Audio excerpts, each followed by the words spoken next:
नमस्कार मित्रांनो, श्रीमंत कट्ट्यावरती आपल्या सर्वांचं पुन्हा एकदा स्वागत आहे। मी सुजित साठे आपल्या सर्वांचं स्वागत करतो। आजचा जो विषय आहे तो आहे की हाऊ टू हँडल ब्रेकअप। बऱ्याच दिवसांपासून मला ह्या विषयावर बोलायला बरेचसे माझे मित्र म्हणत होते, बट मी जाणीवपूर्वक टाळत होतो। बट फायनली आज तो दिवस आलेला आहे, कारण रिसेंटली माझा एक जवळचा मित्र त्या सिच्युएशन मध्ये अडकलाय आणि त्यातून त्याला कोप अप करणं, तिथून बाहेर पडणं हे अवघड झालंय। ज्यावेळेस मी आज त्याला भेटायला गेलो त्यावेळेस त्यांनी म्हणलं की यार प्लीज ह्या विषयावर व्हिडिओ बनव म्हणलं। खूप भयानक टेन्शन मध्ये म्हणला मी, मला काहीच कळत नाहीये। इनफॅक्ट सुसायडल थॉट्स यायला लागलेत। मग मी त्याला बरंच थोडा बहुत गोष्टी सांगून आलो, पण नंतर म्हटलं की नाही, आपण आता ह्याच्यावर व्हिडिओ बनवायचा। आणि सध्याच्या काळामध्ये हा प्रश्न खूप नॉर्मल झालाय।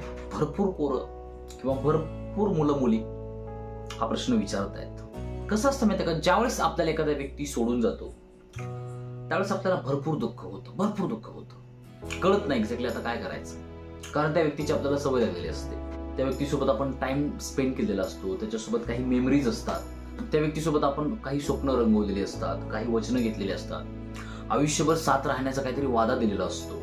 आपण त्याला आपल्या फ्युचरमध्ये आपल्या आयुष्यभर सोबत बघत असतो। आपण सगळ्या गोष्टी डोक्यामध्ये ठरवलेल्या असतात की असं तसं हे ते, मी तुला कधी सोडून जाणार नाही, ते आपण शब्द घेतलेले असतात। दुनिया इकडे झाली तरी चालेल, पण मी कधी तुला हात नाही सोडणार, साथ नाही सोडणार। नवीन ज्यावेळेस एकत्र येतात त्यावेळेस भरपूर बोलणं चालू असतं। लेट नाईट 2, 3, 4, 5 वाजता बोलत राहतात। तू झोपला तरच मी झोपणार, नाहीतर मी झोपणारच नाही। म्हणजे एक पहिल्या इनिशियल काळामध्ये भरपूर इंटरेस्ट असतो। दिवसभर पूर्णपणे काम करून सुद्धा रात्रभर झोप नाही लागत। चॅटिंग मध्ये मजा यायला लागते, त्या व्यक्तीसोबत फिरायला जाणं, टाइम स्पेंड करणं, सगळ्या गोष्टी ह्याव त्याव खर्च करणं, फिरणं करणं, घरी काय तर खोटी कारणं सांगून फिरायला जाणं, हे सगळं इनिशियली चालू असतं आणि दोघंही या गोष्टीचा भरपूर आनंद घेत असतात। पण कालांतरानं नंतर एक अशी सिच्युएशन येते ना, तो व्यक्ती आपल्याला इग्नोर करायला लागतो, आपल्यासोबत बोलणं कमी करतो, एकेरी शब्दात उत्तर द्यायला लागतो। जो व्यक्ती आपल्यासोबत रात्र बोलत होता तो एकेरी शब्दात बोलायला लागतो, बिझी असल्याचं, काम असल्याचं कारण सांगतो आणि बोलणं हळूहळू कमी करतो। आणि त्या सिच्युएशन मध्ये ना आपण त्या व्यक्तीला जास्त फोर्स करत असतो बोलण्यासाठी, कारण आपल्याला सवय लागलेली असते। जेवढा आपण फोर्स करतो ना तेवढं त्या व्यक्तीला भारी वाटायला लागतं, तो त्या गोष्टीचा फायदा उचलत जातो। त्यामुळे आयुष्यात जरा जरी आपल्याला असं वाटलं ना की समोरचा व्यक्ती आपल्याला इग्नोर करतोय, त्यावेळेस पहिल्यांदा सावध व्हायचं। पण त्या सिच्युएशन मध्ये हे कळणं खूप अवघड असतं। आपल्याला वाटतं हा खरंच काहीतरी काम असेल, आपलं मन असतं ना त्याच्या बाजूने चलत असतं, पण ऍक्च्युअल मध्ये जी रियालिटी असते ना ते आपल्याला त्यावेळेस दिसते किंवा ज्यावेळेस तो व्यक्ती पूर्णपणे आपल्याला नकार देतो, म्हणतो की मला आता बोलायचंच नाही, त्याच्या अगोदर आपलं मनच आपल्याला सांगत असते की हा झाला असेल, काहीतरी काम असेल, असं तसं। 1-2 वेळेस ठीक आहे, पण त्या गोष्टी जर रिपीटेडली होत असतील ना तर सावध व्हायचं। त्या व्यक्तीला बोलण्यासाठी किंवा भेटण्यासाठी फोर्स नाही करायचं। आणि कसं असतं माहितीये का, एखादा व्यक्ती आपल्याला कधी सोडून जातो ज्यावेळेस त्याला आपल्यामधला इंटरेस्ट कमी होतो। पहिल्यांदा तो इंटरेस्ट असतो, पण नंतर कालांतरानं कमी व्हायला लागतो। आपलं मोबाईलच घ्या ना, नवीन मोबाईल घेतल्यानंतर जुन्या मोबाईलची हालत काय होते, तसं आयुष्यामध्ये सुद्धा एखादा नवीन व्यक्ती भेटला आपल्यापेक्षा भारी, मग तो इंटरेस्ट कमी व्हायला लागतो। मग तो व्यक्ती आपल्याला ऑप्शन म्हणून ठेवतो। कधीतरी आपलं तेवढ्यापुरतं तेवढं बोलणं, मेसेज केल्यानंतर लगेच रिप्लाय न देणं, आणि ह्या गोष्टी माणसाला भरपूर खायला लागतात। आणि त्यावेळेस माणूस स्थिर नाही बसत। तो मित्राला सांगतो, त्या व्यक्तीला फोन करतो, मेसेज करतो, 1000 वेळेस फोन करतो, तू असं का वागतेस, तू असं का केलंस, माझा फोन का उचलत नाहीये। आणि आपण त्या व्यक्तीच्या जेवढं जवळ जाण्याचा प्रयत्न करू ना तेवढं तो व्यक्ती जास्त इरिटेट होतो। मग जेवढं नातं राहिलेलं असतं ना ते पण संपून जातं। तो व्यक्ती डायरेक्ट सांगतो मला बोलायचं नाही, का मला माहित नाही। ज्यावेळेस इंटरेस्ट कमी होतो ना एखाद्या व्यक्तीवरचा, समोरचा व्यक्ती कधी सांगून नाही जात, कारणच सांगत नाही की ह्या गोष्टीमुळे मित्र सोडले। तो डायरेक्टच आपल्यासोबत हळूहळू डिस्टन्स मेंटेन करतो आणि एक दिवशी लाद घालतो। पण त्यावेळेस स्वतःला सावरणं खूप महत्वाचं असतं, कारण त्यावेळेस इतका भयानक झटका बसतो ना आयुष्यामध्ये, कोणाला सांगता पण येत नाही। कारण ज्यावेळेस आपण बाहेर एखाद्याला सांगायला जातो ना त्यावेळेस सगळे हसायला लागतात, काय पोरगी निघून गेली म्हणून रडत बसले। पण त्यावेळेस आपल्याला आतमधून किती ठेस लागलेली असते हे समोरची व्यक्ती नाही समजू शकत। ते म्हण नाही का, ज्याचं जळतं त्यालाच कळतं। भयानक त्रास होतो, भयानक। माझ्या आयुष्यामध्ये मी बरीचशी लोक अशी देखील बघितलेत की ते अशा गोष्टींमध्ये संपूर्ण आयुष्याला बर्बाद करून बसलेत। माझ्या ओळखीचा एक व्यक्ती होता जो एकेकाळी सॉफ्टवेअर इंजिनियर होता, भरपूर पेमेंट वगैरे होती, पण त्याच्या आयुष्यामध्ये असा काही इन्सिडेंट झाला, तो माझ्या पुढे एक ठिकाणी सिक्युरिटी गार्ड म्हणून जॉब करत होता। त्या ठिकाणी पण त्याचं लक्ष नव्हतं. म्हणजे माणूस जर तिथून बाहेर पडला नाही ना, त्याचं काय होऊ शकतं आपण नाही सांगू शकत. ज्यावेळेस ब्रेकअप होतं ना, भरपूर एनर्जी बाहेर पडत असते, भरपूर. तिला जर चांगल्या ठिकाणी जर आपण चॅनलाइज केलं तर आपण आयुष्यामध्ये ग्रोथ करू शकतो.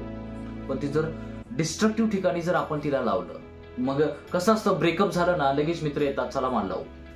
आणि हे होतं, माझ्या मित्रांनं मला ते सांगितलं. पण जर असे मित्र आपल्यासोबत असतील ना, तर मग आपल्या आयुष्याची वाट लागली म्हणून समजायचं. इनफॅक्ट खरं सांगायचं झालं ना, ब्रेकअप ही खूप चांगली गोष्ट आहे आयुष्यात. ज्यावेळेस ब्रेकअप होतं ना, माणसाचे डोळे उघडतात. त्याला कळायला लागतं की यार नाही, दुनियामध्ये असं सुद्धा आपल्यासोबत होऊ शकतं. रिजेक्शन पचवायची ताकद येते, माणसाची समज वाढते, माणूस मॅच्युअर व्हायला लागतो आणि त्याला हे दुःख झेलण्याची त्याच्यामध्ये पॉवर येते. त्यामुळे आयुष्यामध्ये जर ब्रेकअप कधी झाला असेल तर कधी जास्त लोड नाही घ्यायचा. समजून जायचं की भगवंत आपल्याला पॉवरफुल बनवणार आहे. नाहीतर तो व्यक्ती पूर्णपणे आपल्याला सोडून गेलाय, त्यानं आपल्याला धोका दिलाय, तरी पण आपण त्यानं मला का सोडून गेला असेल, काय कारण असेल, माझ्यामध्ये काय कमी असेल, ह्या प्रश्नांमध्ये आपण वर्षाच्या वर्ष वाया घालवतो. आपल्याला बाहेरच नाही पडता येत. पण हे चुकीचं आहे. कारण एकदा ब्रेकअप झाल्यानंतर समोरच्या व्यक्तीला ह्या गोष्टींचा काही फरक पडत नसतो, तो की तू जगतोय की मरतोय, काय फरक पडत. उलट जेवढा आपण त्यावेळेस आपल्याला त्रास होईल ना, तेवढा तो व्यक्ती आणखी लांब जात असतो. त्यामुळे ज्यावेळेस ब्रेकअप होईल ना, त्यावेळेस आपण स्वतःकडे लक्ष द्यायचं, स्वतःला मजबूत बनवायचं, स्वतः पॉवरफुल बनायचं. भविष्यात एक वेळ अशी आणायची ना, जो ही व्यक्ती आपल्याला सोडून गेलाय ना, तो आयुष्यभर पछतावला पाहिजे की त्यानं किती मोठी चूक केली आहे. पण तेवढं पॉवरफुल आपल्याला बनता आलं पाहिजे. ज्यावेळेस ब्रेकअप होता ना, भरपूर एनर्जी बाहेर पडत असते. त्यावेळेस फालतू पोरांमध्ये प्यायला नाही बसायचं. त्यावेळेस समजून घ्यायचं, जी गोष्ट झाली त्या गोष्टीला पहिल्यांदा ऍक्सेप्ट करायचं. इनिशियली पहिल्यांदा कॉमेडी बघायची, ज्या गोष्टी आवडतात त्या गोष्टी करायच्या, स्वतःला बिझी ठेवायचं. आणि सगळ्यात महत्वाची गोष्ट म्हणजे त्या व्यक्तीच्या आपल्यासोबत जेवढ्या पण मेमरीज आहेत ना, फोटो असतील, चॅट्स असतील, त्या सगळ्या डिस्ट्रॉय करायच्या. त्याने कोप अप करायला भरपूर मदत होते. जर आपल्या समोर त्या गोष्टी सतत दिसत असतील, पडल्या असतील ना, तर आपण लवकर कोप अप नाही करू शकत. समोरचा व्यक्ती जर एकदा निघून गेला ना, त्याला एक ना एक दिवस माझी व्हॅल्यू कळेल, त्याला त्याच्या चुकीची जाणीव होईल, मग तो माझ्याकडे येईल, मला बोलेल. त्या भ्रमात नाही राहायचं आयुष्यामध्ये. जो एकदा गेला ना, तो परत कधी येत नसतो.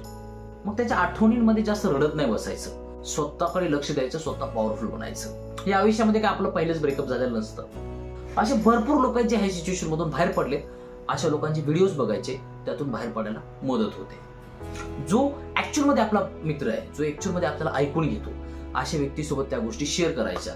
जो ऍक्च्युअल मध्ये आपल्याला जेन्युइन सल्ला देतो, जो आपलं म्हणणं ऐकून देतो, जो आपल्याला वाम मार्गाला नेत नाही, जो आपल्याला चांगल्या मार्गाला घेऊन जातो ना, अशा लोकांसोबत ह्या गोष्टी शेअर करायच्या. जेवढा आपण शेअर करतो ना, तेवढं ते हळूहळू रिलीज व्हायला लागतं, आपण हळूहळू स्टेबल व्हायला लागतो. आणि कालांतराने परत जास्त फरक नाही पडत. पण ज्यावेळेस ती सिच्युएशन झालेली असते ना, तिथून काही आठवडे, काही महिने, काही वर्ष भरपूर त्रास होतो. ते डिपेंड करतं पर्सन टू पर्सन की तो किती त्या गोष्टीला धरून बसलाय. आणि ही सगळ्यात महत्वाची गोष्ट म्हणजे हे फक्त सगळं डिसेंट लोकांसोबत होत असतं. जो ऍक्च्युअल मध्ये प्युअर असतात ना आतमधून, त्या लोकांसोबत धोका होत असतो. जो ऍक्च्युअल मध्ये 4-5 जणांना ऍट ए टाइम बोलतोय, त्याच्या आयुष्यातून एखादा व्यक्ती निघून जरी गेला ना, त्याला फरक नाही पडत, चल गेला तर गेला म्हणतो. जो व्यक्ती ऍट ए टाइम 2-3 जणांना बोलत असतो ना, त्याला ह्या गोष्टीची व्हॅल्यू नाही कळत. एक गेली तर दुसरी त्याच्यापाशी रेडी असते. त्यामुळे तो व्यक्ती त्या गोष्टीचा जास्त विचार नाही करत. पण त्यांना ऍक्च्युअल मध्ये प्रेम काय असतं हे कधीच नाही कळत. ते कधी समजूतदार होत नाहीत. त्यांच्यामध्ये ते सहन करण्याची ॲबिलिटी कधी येत नाही. त्यांना समज काय असते हे कधी कळत नाही. त्यांच्यामध्ये ते रिजेक्शन पचवण्याची ॲबिलिटी कधी येत नाही. त्यांचं अंतःकरण कधी प्युअर होत नाही. त्यामुळे जर कधी ब्रेकअप झाला असेल ना, तर चांगली गोष्ट आहे म्हणून समजायचं. आपण आतून प्युअर आहोत. आणि हे त्याच लोकांसोबत होतं जे प्युअर असतात. आणि सगळ्यात महत्वाची गोष्ट म्हणजे ना, आपल्याला स्वतःला अपडेट करता आला पाहिजे टाइम टू टाइम, जेणेकरून आपल्याला कोणी सोडून जाणार नाही. आणि स्वतः एवढं इंडिपेंडेंट बनायचं ना, कोणी सोडून गेला तरी आपल्याला फरक नाही पडला पाहिजे, एवढं मजबूत बनायचं. इनफॅक्ट जो व्यक्ती आपल्याला सोडून जाणार आहे ना, त्यांना सुद्धा 1000 वेळेस विचार केला पाहिजे, ह्याला आपण सोडतोय म्हणजे आपला खूप मोठा लॉस होणार आहे आयुष्यामध्ये. त्यामुळे आयुष्यामध्ये स्वतःला पॉवरफुल बनवण्याकडे सगळ्यात जास्त लक्ष द्यायचं. मग आपल्याला कोण सोडून जात नाही. पण जर आपण कमजोर असू, कुठल्या जर गोष्टीमध्ये लॅक असू ना, तर समोरचा व्यक्ती सोडून जाण्याचे चान्सेस भरपूर असतात. त्यामुळे आयुष्यामध्ये स्वतःला पॉवरफुल बनवत राहायचं. कोणी गेलं तरी आपल्याला फरक नाही पडला पाहिजे. जेवढे पण लोक मोठे झालेत ना आयुष्यामध्ये, ज्यांनी पण काही ना काही एक्स्ट्रा ऑर्डिनरी केले ना, तर तुम्हाला त्या गोष्टीच्या पाठीमागे कोटी ना कोटी एक ब्रेकअप नक्कीच भेटणार आहे. स्वतःला व्यस्त ठेवायचं. जो व्यक्ती सोडून गेलाय त्याला मेसेज नाहीत करायचे, त्याच्यासोबत रिलेशन नाही ठेवायचं आणि लवकरात लवकर मूव्ह ऑन व्हायचं. आयुष्यात आपल्याला खूप मोठा धडा भेटलाय आणि ह्याच्यापेक्षा मोठं कुठलं शिक्षण नाही आयुष्यामध्ये. आणि सगळ्यात महत्वाची गोष्ट म्हणजे इथूनच माणूस स्पिरिच्युअलिटीमध्ये एंटर करू शकतो. कारण त्यावेळेस आपल्याला ऍक्च्युअल मध्ये कळायला लागतं की अटॅचमेंट काय असते, दुःख काय असतं, सफरिंग काय असते, डिटॅचमेंट काय असते, दुःख का होतं, कशामुळे होतं. आपण जर ह्या गोष्टीमध्ये इंटरेस्ट दाखवला ना तर मग आपण भरपूर पुढे जाऊ शकतो. भरपूर. भगवंत आपल्याला बोलावणं पाठवतोय, भगवंत आपल्याला पुकारतोय. हे संपूर्ण जग जे आहे ना हे अनित्य आहे. प्रत्येक व्यक्ती तुला एक ना एक दिवस धोका देणार आहे, पण एकच गोष्ट अशी आहे जी आपल्याला कधी धोका देत नसते, ती म्हणजे भगवंत.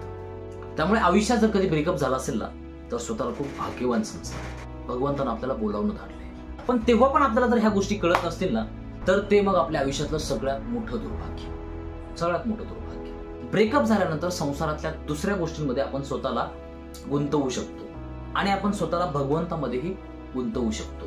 तिथून आपल्याला ऍक्च्युअल मध्ये डिस्कव्हरी करायला खूप सोपं जातं. पण चॉईस आपली असते, पण ते डिपेंड करतं की आपल्याला त्यानंतर कुणाची संगत भेटते, आपल्या आयुष्यामध्ये कोण येतं. आय होप की आज माझ्याकडून तुम्हाला बऱ्यापैकी ऐकायला मिळालं असेल. जर गोष्टी आवडल्या असतील तर तुम्ही कमेंट बॉक्समध्ये मेन्शन करू शकता. जर चॅनल अजून सबस्क्राईब केलं नसेल तर करू शकता. Thank you so much for watching this video. God bless you. Bye.